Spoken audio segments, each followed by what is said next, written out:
a nossa segunda aula aí de biossegurança. Na primeira aula, nós apresentamos o plano de ensino da disciplina. Na segunda aula, nós explanamos ali a biossegurança, os seus conceitos, os fatores históricos, e aí a gente abordou ali, dando uma aula introdutória a respeito de todos os assuntos que a gente vai trabalhar no decorrer desse semestre. E aí eu peguei esse slide da aula passada, falando aí a respeito de uma das normas regulamentadoras, que é a NR32.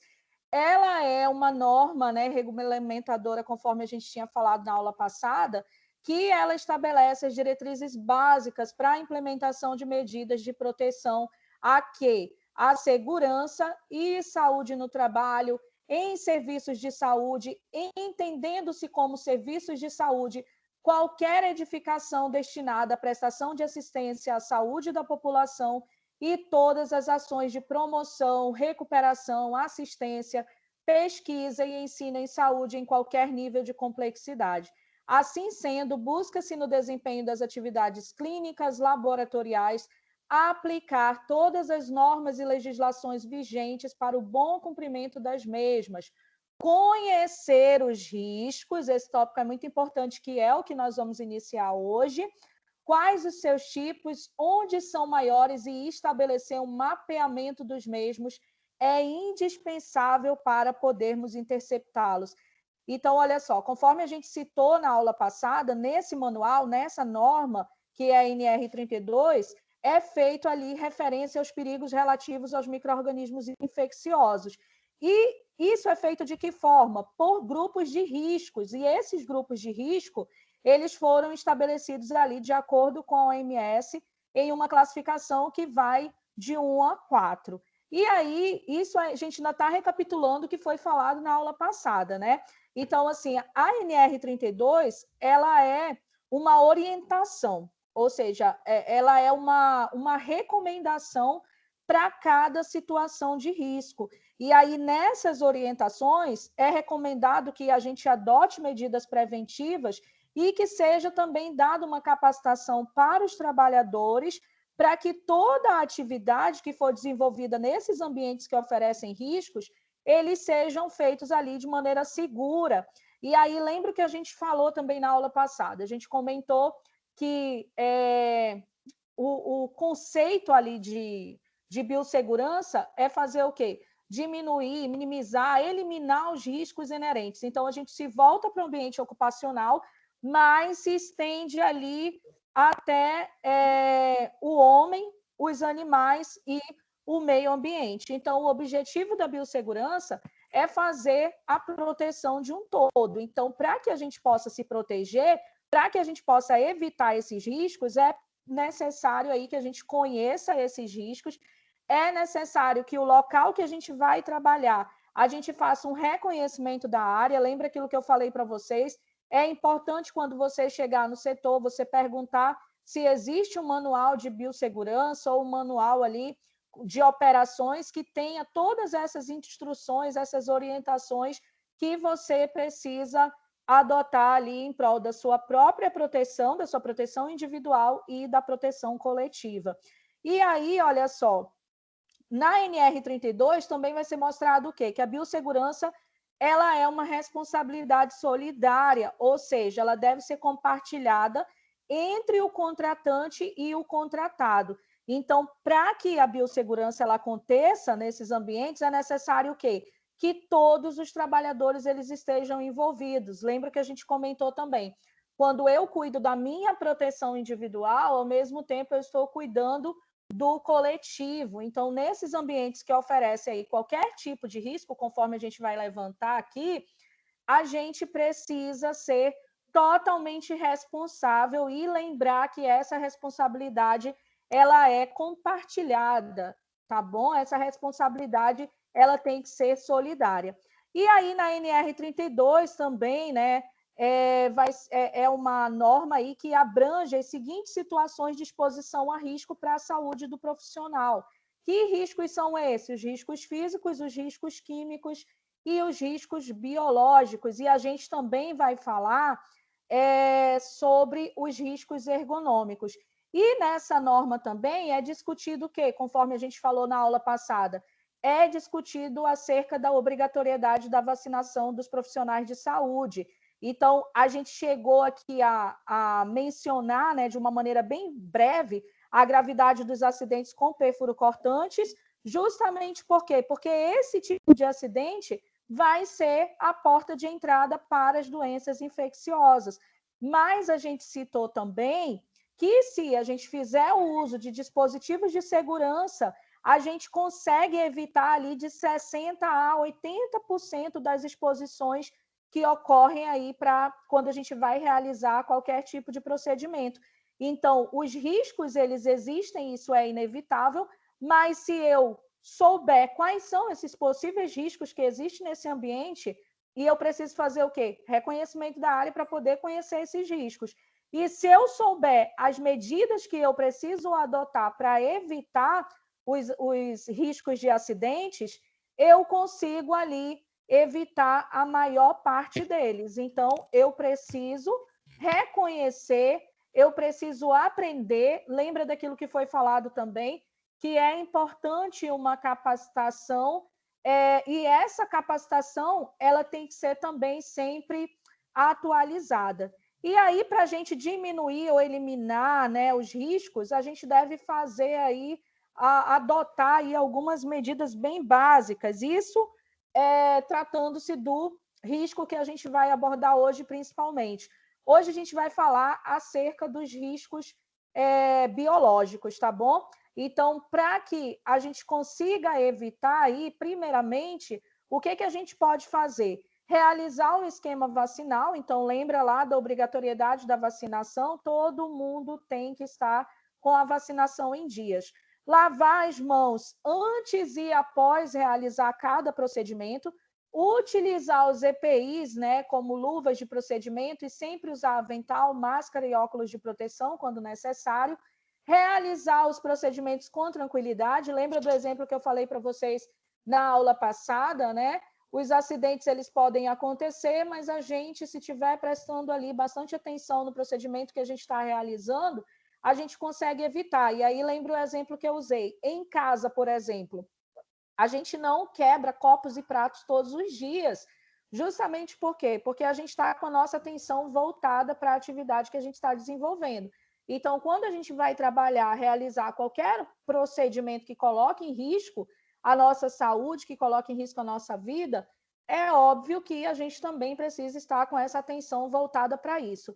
E aí, coloquei aí também para vocês, jamais reencapar as agulhas e descartar agulhas e lâminas de bisturi em local apropriado, ou seja, nas caixas coletoras, né, no Descartex. A gente vai estar falando sobre isso também mais adiante.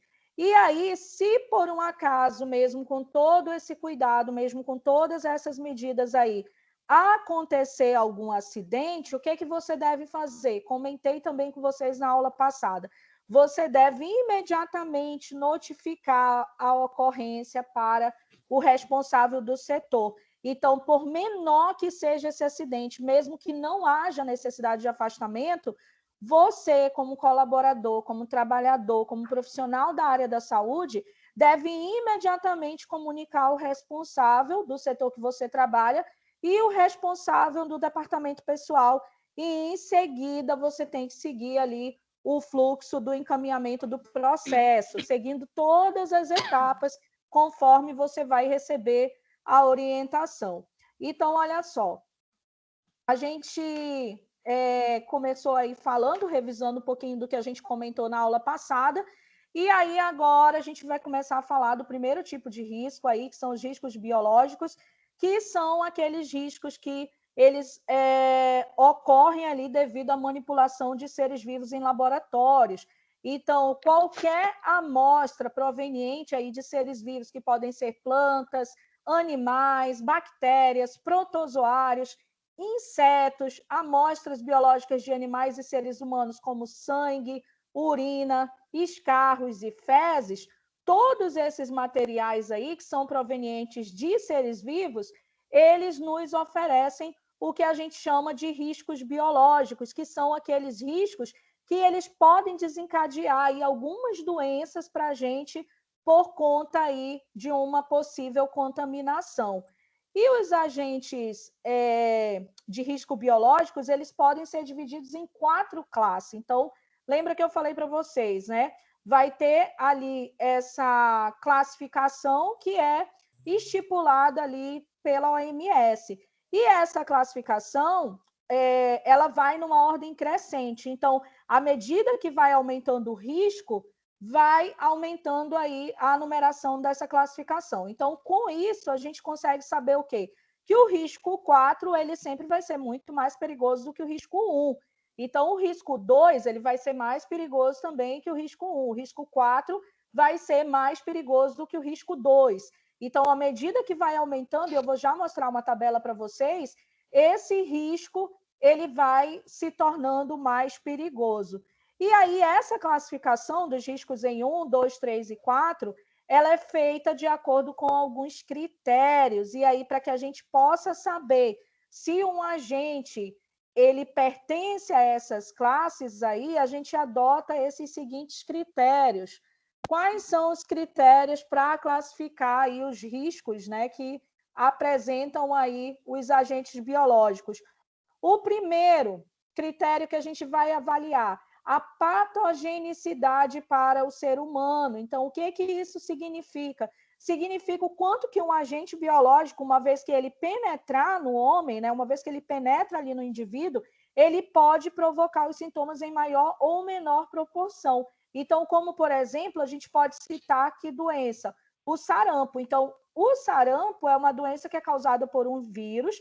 Os sinais e os sintomas, eles são bem específicos em todos os pacientes que foram infectados aí por esse vírus. Então, o sarampo é uma doença que tem uma alta patogenicidade justamente porque apresenta esse conjunto de sinais e sintomas bem específicos. O outro critério que é usado para a classificação dos riscos é o fator aí de virulência, que é o quê? O que isso significa?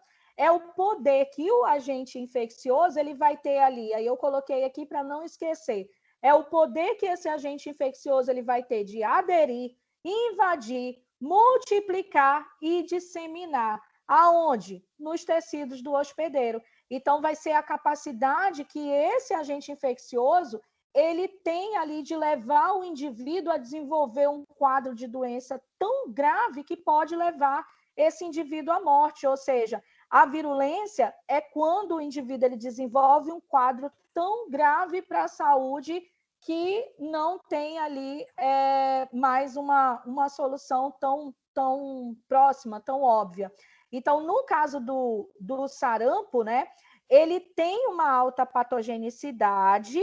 Então, a gente viu ali que ele tem um conjunto de sinais e sintomas bem específicos, mas o fator de virulência é baixo. Por quê? Porque são raros os casos que as pessoas elas são levadas a óbito. Diferente, né, de uma outra doença causada ali por um outro vírus, que é o HIV. Já no caso do HIV, tem um alto fator de virulência. O outro critério aí que é adotado é a disponibilidade de medidas profiláticas eficazes. O que isso se refere, né? Todas as vezes que a gente fala em profilaxia, medidas profiláticas, a gente está falando a respeito de prevenção. Então, a disponibilidade de medidas profiláticas eficazes se refere à prevenção, ou seja, quanto mais opções preventivas houverem, mais baixo vai ser o grau de risco. Então, quais são as medidas que eu posso usar aí como forma de prevenção? As vacinas, conforme a gente já abordou, as campanhas de conscientização, tudo isso funciona aí como medidas eficazes para a gente prevenir aí uma série de doenças. Um outro critério que vai ser usado aí é o modo de transmissão. Então, nesse critério aí é observado se esse agente, que pode ser uma bactéria, um fungo, um vírus, ou qualquer outro tipo de organismo, se ele vai ser transmitido pelo ar, pelos alimentos, pelo sangue, e também é levado em consideração se essa transmissão ela vai ser uma transmissão direta ou uma transmissão indireta sem a necessidade de um outro hospedeiro. E aí, O quinto critério é a disponibilidade de tratamento eficaz. Então, assim como as medidas de profilaxia, elas são extremamente importantes, o tratamento também, porque quanto mais opções eu tenho de tratamento, maior a probabilidade de alcançar a cura para essa doença.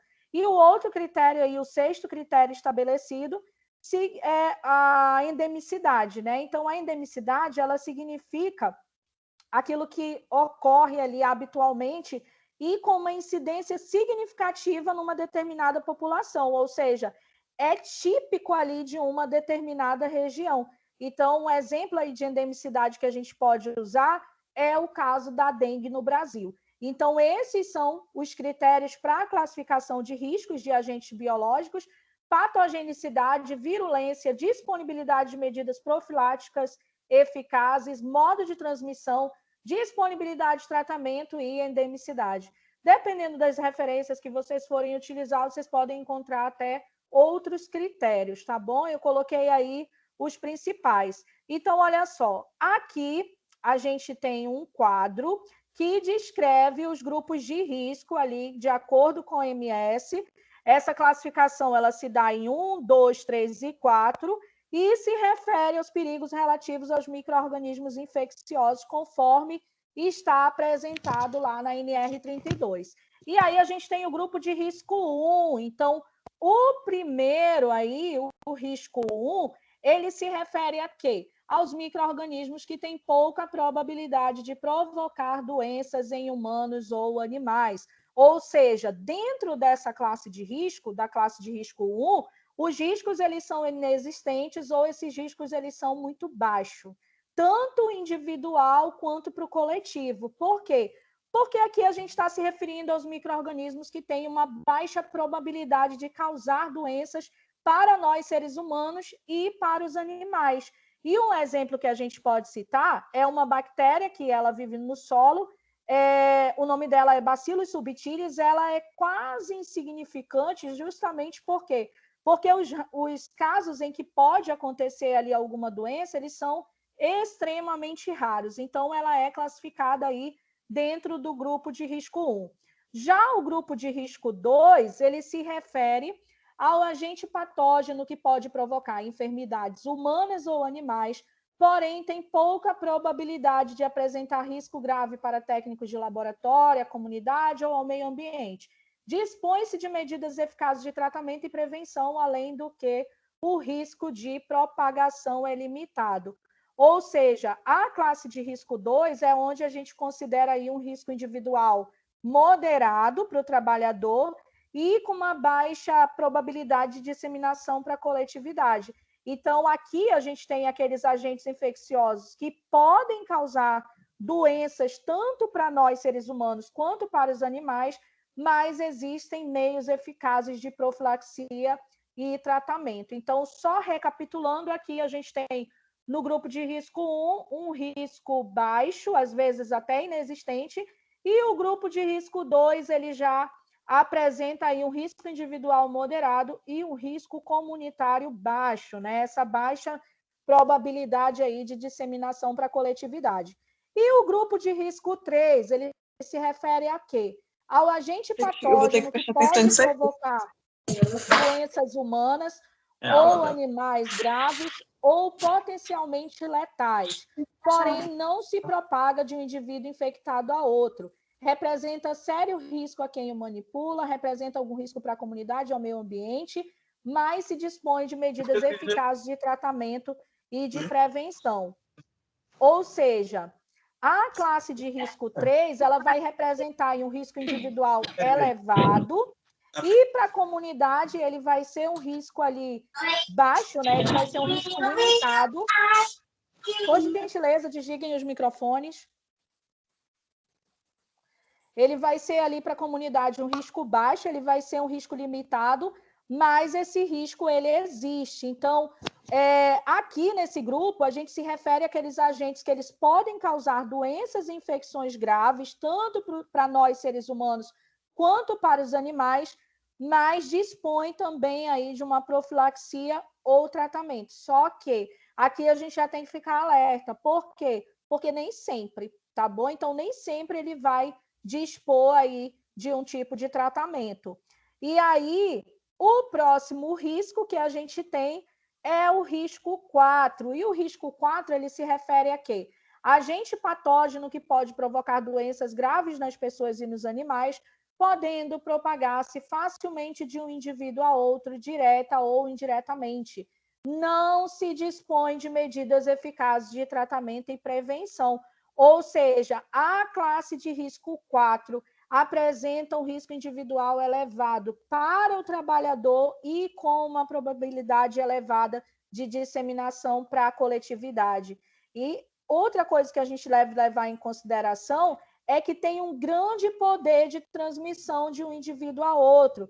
E as doenças que são causadas por esses tipos de micro-organismos que são classificados aqui nesse risco, elas são doenças muito graves, tanto para a gente quanto para os animais.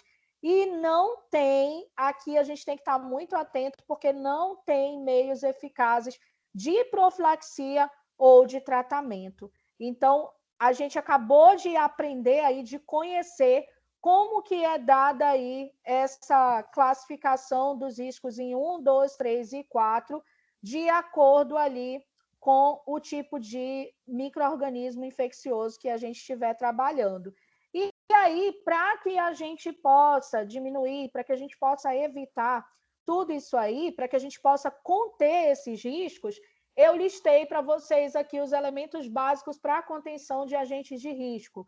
Ter conhecimento prévio sobre os riscos, isso é novidade para vocês? Não, jamais. Eu venho falando isso desde a aula passada. Atentar para a forma de transmissão do agente etiológico suspeito. Então, para isso, eu vou ler ali o manual que existia ali no setor, mas, ao mesmo tempo, eu vou buscar conhecimento fora dali também, porque eu preciso me proteger e eu preciso proteger o coletivo. Lembra que a responsabilidade ela é compartilhada. Outro elemento aí para a gente conter esses agentes, toda amostra deve ser tratada como potencialmente patogênica. E aí eu já emendo com o próximo elemento. Na dúvida, considere o maior nível de risco. Lembra que eu comentei com vocês. Se você não sabe o que é aquele material que você estava trabalhando, ou se você se acidentou ali com um perfúrio cortante, você jamais vai saber, olhando ali a olho nu, o que pode ter de agente infeccioso nessa amostra de sangue. Então, na dúvida, você tem que fazer o quê? Você tem que considerar o maior nível de risco, a maior classe. E aí você vai fazer o quê? Você vai notificar o responsável do setor, você vai notificar o departamento pessoal, e aí você vai precisar seguir todo o protocolo. Então, na dúvida, eu não sei qual é o tipo de risco, eu não sei se existem medidas eficazes de profilaxia e tratamento e etc. Eu não sei de nada, eu vou considerar o maior risco. Saber reconhecer sinais e sintomas de doenças associados aos objetos de investigação ou aos possíveis fatores de risco, adotar práticas e técnicas padronizadas, e para isso você vai adotar o manual e você vai também aprender aqui nas aulas sobre biossegurança algumas dessas técnicas e dessas orientações, realizar treinamento em segurança apropriado, utilizar o manual de biossegurança, uso de vacinas ou métodos profiláticos, já falamos também, proceder notificação oficial dos acidentes, foi o que eu acabei de comentar com vocês, e fazer uso dos equipamentos de proteção individual. Então, aí são alguns dos elementos básicos para a contenção de agentes de risco, e pode ser que esses elementos eles fiquem repetitivos, porque hoje a gente está trabalhando principalmente ali voltado para os agentes biológicos, mas nas próximas aulas a gente vai falar sobre os outros tipos de riscos também. A gente ainda tem os riscos físicos, os riscos químicos e os riscos ergonômicos para a gente trabalhar. Na aula de hoje, a gente abordou aí os riscos biológicos. E aí eu coloquei aqui para vocês, listei, né, algumas das boas práticas que a gente precisa adotar enquanto profissionais da área de saúde. Então, seguir as regras de biossegurança, conhecer os riscos, que é o que nós já começamos a fazer. Então, quais são os riscos? Biológicos, químicos, físicos, os ergonômicos, existem outros tipos de riscos também, os riscos radioativos, os riscos tóxicos. Então, a gente precisa conhecer todos os tipos de riscos com os quais a gente vai ter contato no laboratório, no hospital, na clínica, onde quer que seja o seu ambiente ocupacional. Próxima boa prática é treinamento. Então, você tem que ser treinado e aprender as precauções e procedimentos de biossegurança, evitar trabalhar sozinho com material infeccioso. Então, por quê? Porque no caso ocorrer algum acidente, você vai ter ali uma segunda pessoa que vai estar acessível para poder lhe auxiliar. Vacinação em dias também entra como boas práticas, entra como medida de contenção e entra como boa prática. Manter o local limpo e organizado, então o laboratório, o hospital, a clínica, tudo tem que estar sempre muito limpo e muito arrumado. A gente deve evitar nesses ambientes o armazenamento de materiais que não são pertinentes ao nosso trabalho. Aí eu coloquei bem aqui embaixo, olha só, não retirar canetas ou qualquer instrumento sem descontaminar. Às vezes, o que acontece? Algumas pessoas elas levam bolsas, estojos, essas coisas para dentro desses ambientes. Só que esses ambientes, eles são ambientes que têm uma contaminação. E, geralmente, o que você usa ali no bolso do seu jaleco? Um pincel, um marcador permanente, uma caneta e o seu celular. Esses materiais, eles precisam ser higienizados, esterilizados depois que você sai do seu ambiente de trabalho, porque senão não vai adiantar nada você lavar as mãos, tirar a roupa, chegar em casa, deixar os sapatos lá fora. Nada vai adiantar se no momento que você abrir a sua bolsa tiver esses objetos ali com algum tipo de contaminante.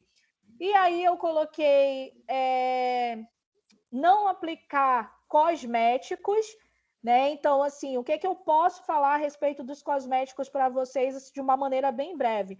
A maquiagem, ela contém alguns elementos, como o quê? Glicerina, mica, titânio e vários outros elementos que podem liberar partículas. E essas partículas, elas podem servir de veículo para a propagação de agentes biológicos e químicos, tá bom? Então, por isso que não é aconselhável ali a gente fazer o uso de cosméticos. Próximo, eu já comentei, evitar o uso de lentes de contato. Então, no caso, professora, não tem como, eu uso lente. Se houver a necessidade de você usar as lentes de contato, você deve proteger os seus olhos com os óculos de segurança, tá bom? E lembrar que as lentes de contato, elas não podem ser manuseadas nas áreas de trabalho. Então, se for necessário você fazer um ajuste dessa lente, você vai primeiramente fazer o quê? Você vai lavar as mãos, você vai tirar as luvas, você vai, após a retirada das luvas, lavar as mãos novamente, e aí fora do seu ambiente de trabalho que você vai poder aí fazer o manuseio da sua lente. Você jamais ali no seu ambiente pode estar fazendo essa manipulação. Outra boa prática aí, os cabelos compridos devem estar presos, tá bom? Durante ali o trabalho de vocês. O uso de joias ou bijuterias deve ser evitado. Então, até coloquei aí um exemplo para vocês, né? No caso da luva, o que pode acontecer? Se você usar um anel durante o procedimento, pode acontecer dessa luva ela ser rasgada ali por algum movimento. Só que, além disso, as joias aí, as bijuterias, os brincos, os anéis, as pulseiras e os colares, eles também podem servir de depósitos para agentes biológicos e químicos. Então, eles não devem ser utilizados em laboratórios e em ambientes hospitalares, tá bom? Outra boa prática, a lavagem das mãos. Então, até citei para vocês agora há pouco, sempre após a manipulação. Eu falei aí para vocês, quando for manipular ali por exemplo, quem faz uso de lentes, né?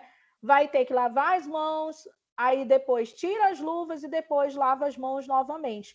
Então, esse procedimento, ele tem que acontecer e todas as vezes ali que vocês manipularem o material que vocês sabem que tem ali a suspeita de uma contaminação, você sempre vai lavar as suas mãos antes e depois também. Então, antes e depois das luvas também, e antes e depois ali de cada procedimento.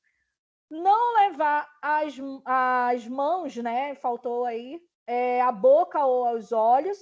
Então, por quê? Porque as nossas mãos, elas podem levar ali algum micro-organismo até esses locais que funcionam como porta de entrada para agentes infecciosos. Então, a partir do momento que eu levo as minhas mãos até os meus olhos, até a minha boca, eu posso estar me contaminando, eu posso estar me infectando. Não fumar, não comer, não beber no local de trabalho, né? Por quê? Porque nesses locais aí a gente sabe que podem existir agentes patogênicos. E aí eu coloco uma outra observação também. A gente não deve estocar comida ou bebidas nesses ambientes. Outra boa prática é descontaminar a superfície de trabalho. Então, sempre que houver ali a contaminação com material infectante, no final ali de cada procedimento, de acordo com as rotinas que são estabelecidas no manual de limpeza e desinfecção lá desse local que você estiver atuando, vai ser necessário ali fazer uma descontaminação. As unhas devem ser curtas. Além de curtas, essas unhas elas devem estar sempre bem cuidadas e elas não podem ultrapassar a ponta dos dedos, tá bom? E sem esmalte. Por quê? Porque esmalte libera aqueles pedacinhos que a gente chama de microfraturas. E fora que também serve ali como local para o acúmulo de micro-organismos infecciosos, tá?